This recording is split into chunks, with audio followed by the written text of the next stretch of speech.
नैनीताल से सटे जंगल के एक रिजॉर्ट की ग्रामीणों ने कुमाऊं कमिश्नर दीपक रावत से शिकायत की, जिसके बाद आज आयुक्त ने छापेमारी कर वहां पर कई खामियां पकड़ी।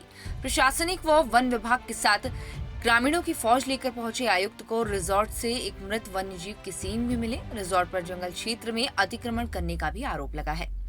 नैनीताल से कालाढूंगी मार्ग में बजून नामक गांव के लोगों ने मुख्य संरक्षक वन को पत्र लिखकर कहा था कि उनके क्षेत्र में एक रिजॉर्ट का निर्माण हो रहा है, जहां अवैध सड़क कटान और पेड़ कटान की आशंका है। यही शिकायत आज कुमाऊं कमिश्नर दीपक रावत से भी की गई, जिस पर आयुक्त पूरी टीम के साथ मौके पर पहुंचे। ग्रामीणों ने शिकायत कर कहा था कि बजून के घिंगारी तोक में एक निजी रिजॉर्ट निर्माणाधीन है, जहां बड़ी संख्या में पेड़ काटकर उसकी लकड़ी को निर्माण कार्य में इस्तेमाल किया जा रहा है। इसके अलावा रिजॉर्ट की तरफ जाने वाली पगडंडी को सुनियोजित तरीके से चौड़ा कर मोटर वाहन के चलने के लिए बनाया जा रहा है। इसके साथ ही रिजॉर्ट निर्माण में लगी पत्थर और बजरी को जंगल से चोरी कर लगाया गया है। इस पर आज कुमाऊं कमिश्नर ने मौका मुआयना कर बताया कि ग्रामीणों द्वारा की गई सभी शिकायतें सही पाई गई है। उन्होंने कहा कि उन्हें जंगल में बजरी की खान मिली है, बिना अनुमति वाली बड़ी आरा मशीन भी उन्हें मिली है, जिससे अवैध रूप से पेड़ काट कर तख्ते बल्ले बनाए जा रहे हैं।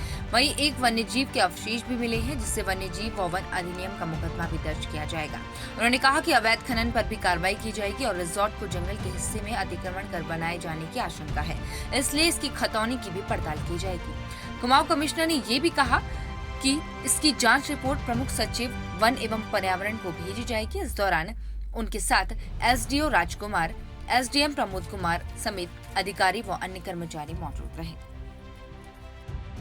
कि एक प्राइवेट प्रॉपर्टी है, एक रिसॉर्ट है जो बजून के एक तोक में बन रहा है। इसका नाम घिंगारी तोक है और यहाँ पे एक प्रॉपर्टी बन रही है जो कि बड़े पैमाने पे पेड़ काट रही है और उन्हीं पेड़ के काटने से रिसॉर्ट का निर्माण कर रही है।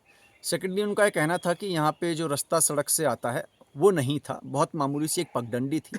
उसको इन्होंने सुनियोजित तरीके से धीरे धीरे उसको चौड़ा किया, उस पर पुस्ते लगाए ताकि यहाँ पे भविष्य में गाड़ी आ सके। थर्डली अंदर जितने भी पत्थर लगे हैं, जितनी भी बजरी है, ये सब भी जंगल से ही चोरी किया गया है। इन सब बातों की आज मौके पे पुष्टि हुई है। अंदर ही बहुत बड़ी खान है जहाँ से बजरी लाई जा रही है, पेड़ अंदर ही काटे जा रहे हैं। बड़ी आरा मशीन जिसकी कोई अनुमति नहीं है, उससे पेड़ों का चिरान होकर उससे ही होटल का निर्माण किया जा रहा है।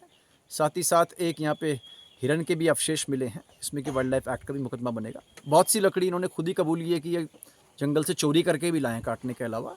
तो इन सभी में जो फॉरेस्ट एक्ट है, वाइल्ड लाइफ एक्ट है, अवैध खनन, इन सब में यहाँ पे कार्रवाई की जाएगी। और ये रिपोर्ट जो है मैं अपनी प्रिंसिपल सेक्रेटरी साहब को, फॉरेस्ट एंड एनवायरनमेंट, उनको भी लिखित में भेजूंगा, क्योंकि इसमें फॉरेस्ट के लेवल पे यदि किसी की संलिप्तता पाई जाती है तो उनकी भी जिम्मेदारी तय हो सके। इसमें जैसा मैंने आपको बताया कि मैं प्रिंसिपल सेक्रेटरी फॉरेस्ट साहब को इसकी रिपोर्ट भेजूंगा और बाकी फॉरेस्ट डिपार्टमेंट यहाँ पे खुद ही मौजूद है, तो वो अपनी ओर से वाइल्ड लाइफ एक्ट में, फॉरेस्ट एक्ट में, इसके अलावा चोरी में, ये सब मुकदमे दर्ज करेंगे। यहाँ पे एसडीएम साहब भी हैं। अवैध खनन में भी यहाँ पे मुकदमा जो है वो दर्ज होगा और उस पर चालान होगा, जुर्माना होगा। साथ ही साथ मैंने खतौनी का मिलान करने के लिए भी कहा है, क्योंकि प्रथम दृष्टया लगता है कि जो रिसॉर्ट बना है ये फॉरेस्ट लैंड पे एंक्रोच करके बना है और खतौनी को भी ध्यान से देखना पड़ेगा। फॉरेस्ट के जो पिलर्स हैं मौके पे वो भी नहीं मिल रहे हैं, उनको भी दिखवाया जाएगा। उसको पूरा कब्जा कर रखा था, उसको बंद कर रखा था। ऑलरेडी सुबह से मोटर लगा के अपने रिजॉर्ट को पानी ले रहे थे। जब हम यहाँ पर पहुँचते हैं तो होटल का मालिक, हम बोलते हैं कि मोटर क्यों लगा रखी है। होटल का मालिक बोलता है कि ये मैंने लगा रखी है और आपको जो करना है कर लीजिए।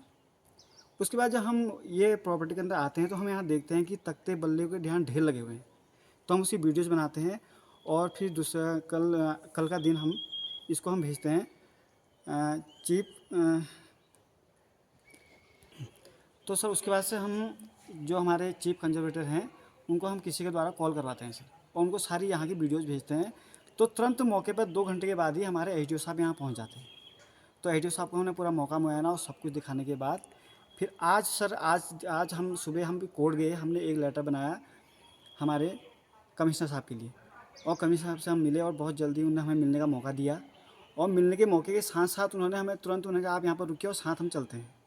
और यहाँ के देखा तो उन्होंने काफ़ी शांतिपूर्ण तरीके से, हमको विश्वास है कि जो भी यहाँ पर ये गलत कार्य हुए हैं इसका इनको पनिशमेंट ज़रूर मिलेगा।